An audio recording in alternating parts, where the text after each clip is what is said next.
Okay, hi readers. Chapter 24.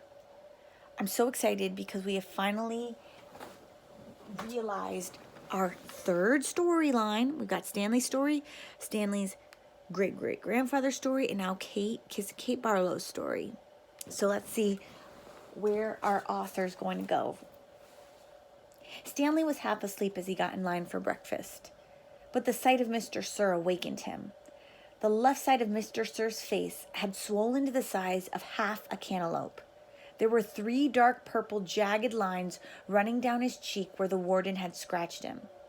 The other boys in Stanley's tent had obviously seen Mr. Sir as well, but they had the good sense not to say anything. Stanley put a carton of juice and a plastic spoon on his tray. He kept his eyes down and hardly breathed as Mr. Sir ladled some oatmeal-like stuff into his bowl. He brought his tray to the table. Behind him, a boy from one of the other tents said, "Hey, what happened to your face?" There was a crash. Stanley turned to see Mr. Sir holding the boy's head against the oatmeal pot. "Is something wrong with my face?" The boy tried to speak but couldn't. Mr. Sir had him by the throat. "Does anyone see anything wrong with my face?" asked Mr. Sir as he continued to choke the boy. Nobody said anything. Mr. Sir let the boy go. His head banged against the table as he fell to the ground.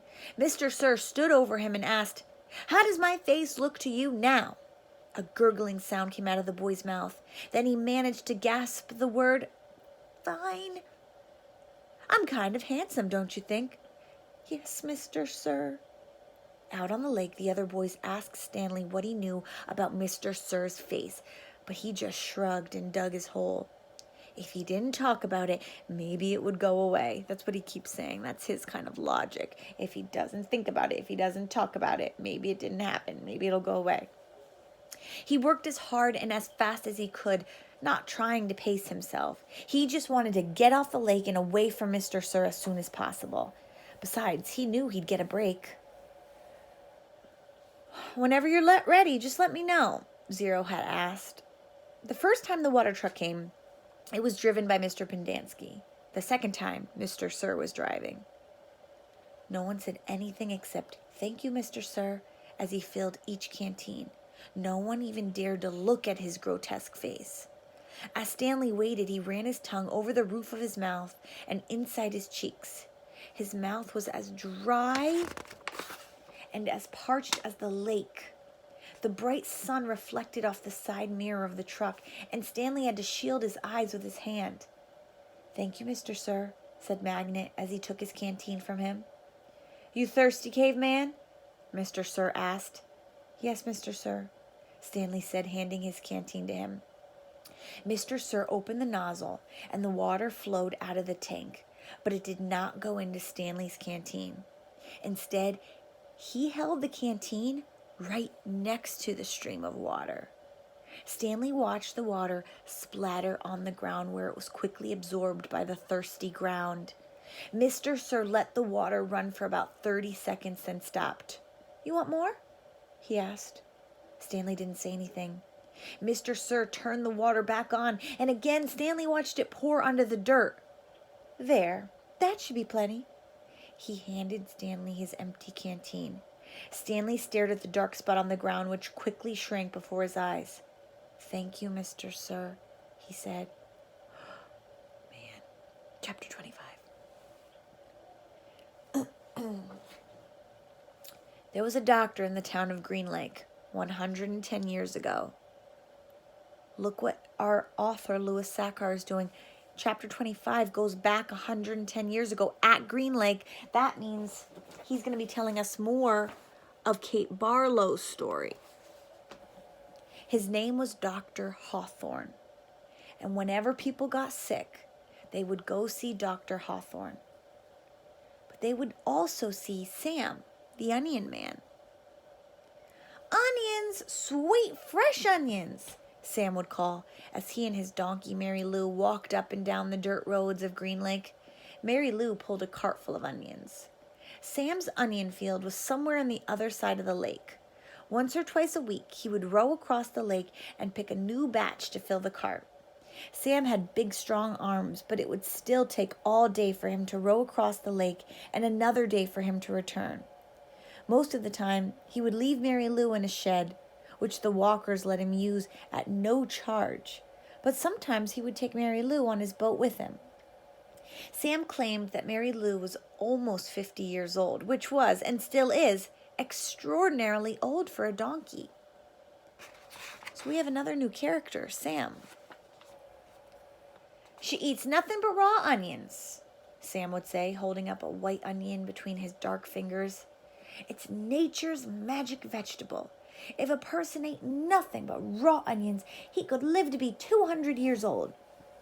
Sam was not much older than 20, so nobody was quite sure that Mary Lou was really as old as he said she was. How would he know? Still, nobody ever argued with Sam, and whenever they were sick, they would go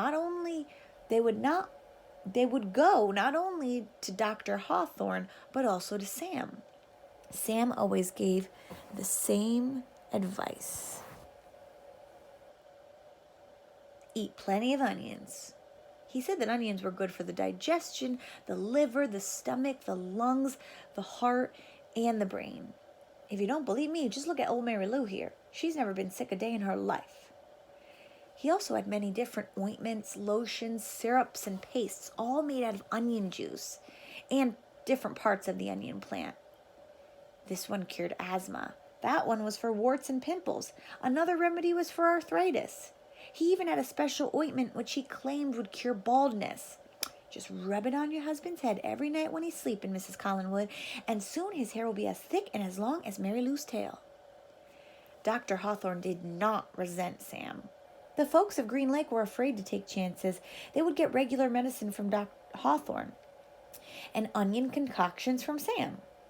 After they got over their illnesses, no one could be sure, not even Doc Hawthorne, which of the two treatments had done the trick.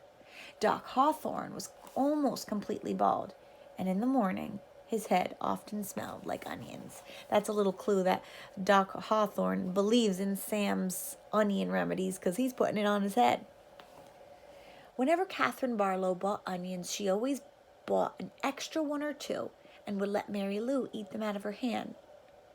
"Is something wrong?" Sam asked her one day as she was feeding Mary Lou. "You seem distracted." "Oh, it's just the weather," said Miss Catherine.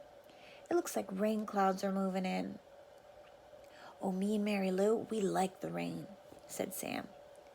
"Oh, I like it fine," said Miss Catherine as she rubbed the donkey's rough hair on top of its head. "It's just that the roof leaks in the schoolhouse." "Oh, I can fix that," said Sam.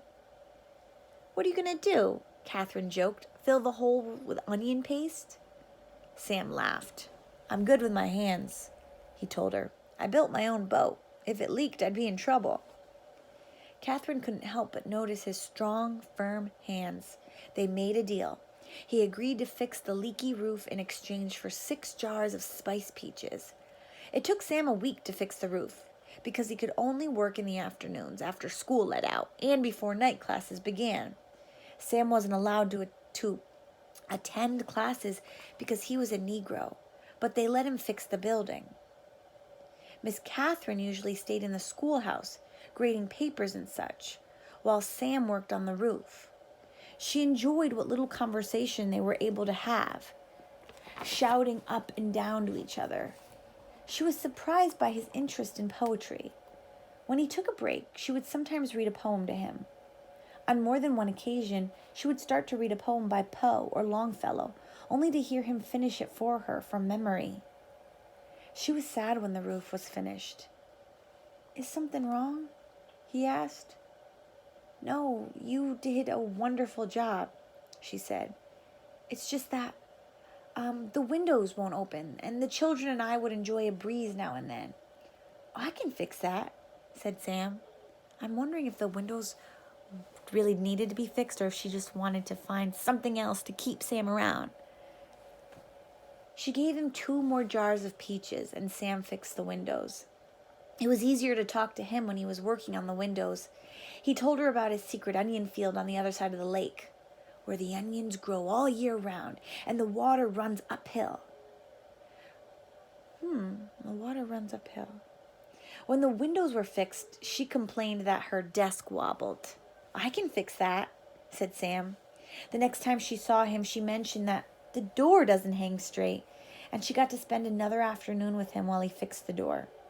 By the end of the first semester, Onion Sam had turned the old rundown schoolhouse into a well-crafted, freshly painted jewel of a building that the whole town was proud of. People passing by would stop and admire it. That's our schoolhouse. It shows how much we value education here in Green Lake.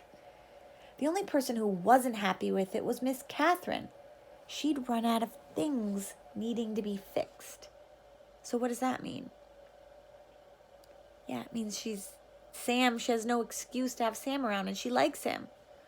She sat at her desk one afternoon, listening to the pitter-patter of the rain on the roof. No water leaked into the classroom, except for the few drops that came from her eyes. Onions, hot sweet onions, Sam called out on the street. She ran to him. She wanted to throw her arms around him, but couldn't bring herself to do it. Instead, she hugged Mary Lou's neck. Is something wrong? He asked her. Oh, Sam, she said, my heart is breaking. Guess what he said? I can fix that, said Sam.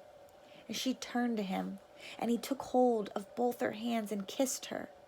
Because of the rain, there was nobody else out on the street. And even if there was, Catherine and Sam wouldn't have noticed. They were lost in their own world. At that moment, however, Hattie Parker stepped out of the general store. They didn't see her, but she saw them.